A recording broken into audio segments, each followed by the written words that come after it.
plots have been hatched, schemes have been brewing on this seemingly filler-filled episode of Atlanta. However, I predict ghouls, goblins, ghosts, shit like that. Because White Ernest, has shown us really early on that a lot of things are possible inside of the world of Atlanta. And my prediction, you're gonna love this shit. Just stick around to the end. But for now, we're here to discuss Season 3, Episode 5, Cancer Attack. Now, of course, yes, I've been making my theories in my videos protruding to the end of Paperboy's career. And I think my prediction is a lot closer to being in fruition than I thought. So if you stick around to the end one more time, I'll put you hip to exactly what I think is gonna go down moving forward, man. So like, comment, subscribe, strap in for this crazy ass ride. My name is Jay Focus, and I be on more bullshit than Darius, trying to get niggas to go on an adventure every episode. Oh, and I do want to mention that it's a bottle episode. That's right. So let's go ahead and jump into the shits. But before we get started, you know I got something to do. Now I gotta go ahead and shout out our good partners over there at Best Damn Salad. You live in the Detroit area? BestDamnSalad.com. You need somebody to pull up on you with your food in no time? BestDamnSalad.com. You want to eat healthier? BestDamnSalad.com. BestDamnSalad.com. Now, let's get back to the motherfucking show. We open with Earn in Apex Predator mode as people enter and exit the backstage area. Very clearly, we see that the runner that's getting the coffee is granted immediate permission to the backstage area. Not really too much hassle going on, but you know, he eventually goes through what we look at from his perspective, and then we eventually find Earn in his Apex Predator mode. But it was just great to see all of this entrance and introduction kind of culminate all together.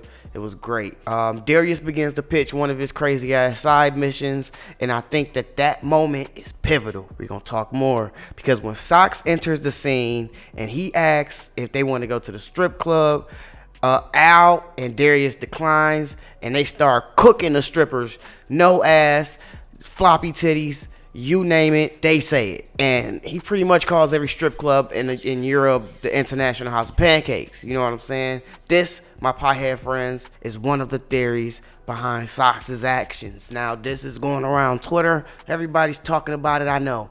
It's crazy. And I shouldn't even bring it up. But theory number one, Sox did not take kindly to the disrespect of his Euro thoughts.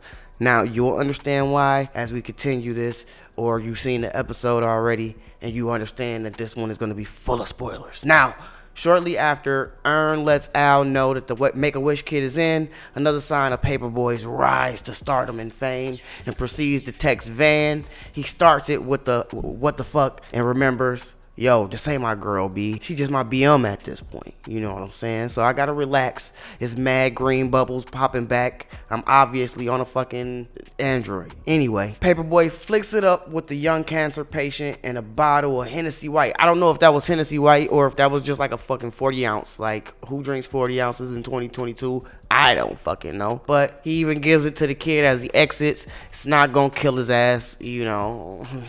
That's how the parents at least is looking at him, because it's like, yo, what are you doing here? What's really happening? But they don't really give a fuck. And I don't know the legal drinking age or anything in Europe, so hey, cheers. So when Earn tries to enter the backstage, he immediately gets the pause right there at the gate, knowing damn well he's been in and out all fucking night. And this is a big fact. Now, at first, I'm looking at it like, come on, dog. Earn, stop trying to play the black card. This time, it's not that serious. But then I forget that at the start of it, they did let the runner through kind of with no issue, and he's literally running the show. So I had to double back there, but that's how it get when it's backstage, and it shouldn't be that way. And that's been a theme, of course, throughout this entire season, but it's been a theme throughout the show. I'm surprised that when people bring up the fact that race plays a big part in the show. That's what this is all about, kid. That's why you leave it to the pros when it comes down to breaking this shit down. So at 2 minutes and 12 seconds in, Paperboy sets his phone down on the table, and it happens to be on 8:05 on the clock. I don't know, I felt it kind of weird how they kept connected in the shot for most of the time they were in the green room, but that was pretty much the entirety of the bottle episode. Yeah, you gotta love those bottle episodes. Now, when Earn returns back to Paperboy, the phone is missing from the table. At this point, Earn shows off his management chops yet again by having everything Al needs prepared before he can even ask for it. Of course, he mentioned the ginger beer. I think that was not ginger ale. He's on this shit. He's really 100% on his game and moving at tip-top speeds, dog.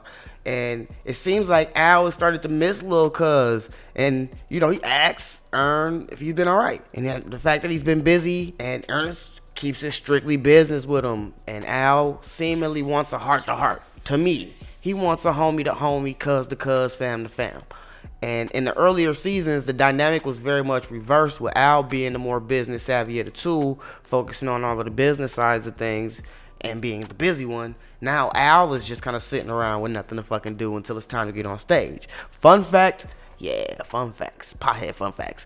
According to WebMD, although people complain when their schedules get too busy, new research suggests that being overbooked might actually be good for the brain. Now, I don't know all of the science, but the study of older adults found that those with packed schedules tended to do better on tests of memory, including information processing and reasoning. So, hey, real quick fun fact now. It's also a fun fact that Darius just wasn't giving a prep talk backstage. He was giving Al DMX's prayer. Like, that was like what DMX used, you know what I'm saying? Before he did a recent, I can't remember exactly where he did it, but that's DMX's prayer right there, man. So shout out to Steven for sliding that in. That was 100% sauce right there. Rest in peace to the dog. Hilarious scene as well. The surrealism hits hard every time someone hits the stage in this show, because it's obvious the voice of Stephen Glover, and it's funny but a tad bit annoying, because it's like, where the fuck are those songs and where can we find them? We need to put those motherfuckers out.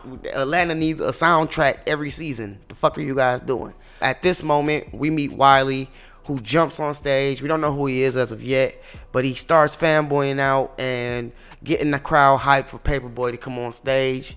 After the set, the crew scavenges for Al's phone, and Darius mentions that they won't be able to go on his side quest, like an open world adventure game, trying to go fucking pick up fucking corn out of the field and bring it back to the farmer. Like, come on, dog, let's stop doing this bullshit. But he did want to go and look and check out the unoccupied rooms that were unaccounted for within the blueprints of the building.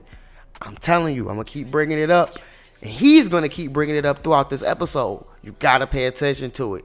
So at this point, it's a for show bottle episode. Very important though. Don't forget I mentioned Earn suspects the young cancer patient is the culprit, and Socks backs his thoughts, causing him to go check the boy. Now, in the middle of a cancer attack, quote unquote, the young man sits up and offers to help Paperboy, and it's pure comedy after that, because the boy is fully frisked by Earn. Like, it's hilarious, dog. And then, not to mention, the crowd boos him on his way out of there. Like, he fucking flees at that point. But they eventually get back to the green room.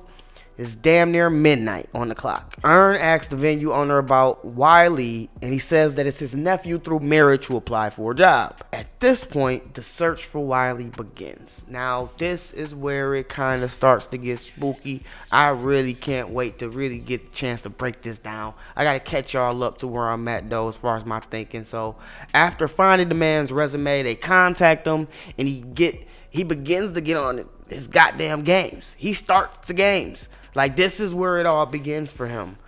Because he picks up the phone and he talks for a second, but eventually Socks snatches the phone and threatens dude as, I'm the white Liam Neeson, bruv. I will track you down and I will fucking bury you if you're not back here in 15 minutes, phone in hand! And they eventually end up convincing Wiley to come in.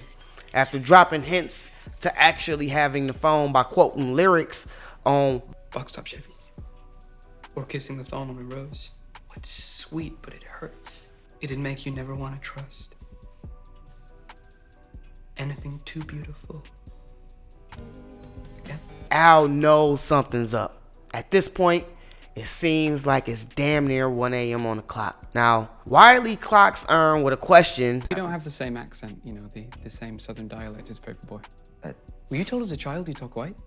And he explains Socks. He explains who Socks is. Socks met the gang through lying so that Darius would pay attention to him. Once he was connected to Darius, he was able to eventually gain access to the full gang. Darius had a plan this entire episode, which involved searching through the rooms that hadn't been accounted for in the venue. Maybe he wanted to leave Socks in one of them and getting rid of them for good. I don't know. After all, the entire episode seems to be Socks' fault. If you ask me, he and Wiley did the tag team.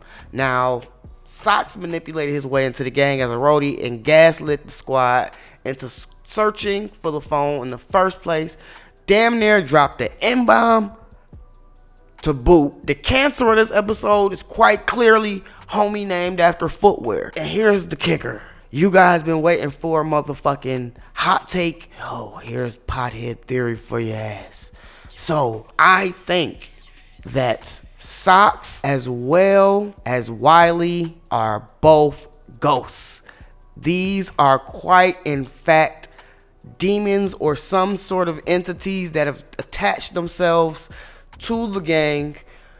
Darius is trying his best to get rid of it by bringing it to different, well, they got to do all of these shows and all of these haunted venues, right? Like I think the episode, what was it, 2, they had to deal with a haunted venue.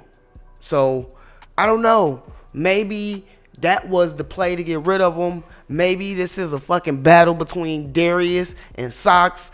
Maybe this is something bigger than anybody can think. Maybe I'm reaching like motherfucking, I'm doing yoga or something. Like, I don't fucking know. But at the end of the day, it's a good pothead theory, don't you think? At the end of the episode, Earn gets a response of a thumbs up from Van via text, of course, and they enter the tour bus. So, what do you guys think? Is Socks a saboteur? Is he a kleptomaniac? Is he a soul? Did he think what Paperboy wrote was trash, so he put his phone and the lyrics where they belong? Right there in the receptacle? I don't fucking know. Let us know in the comments. Like, comment, subscribe. My name is Jay Focus. This is Potheads Love Movies. Make sure you visit bestdamnsalad.com if you live in the Detroit area.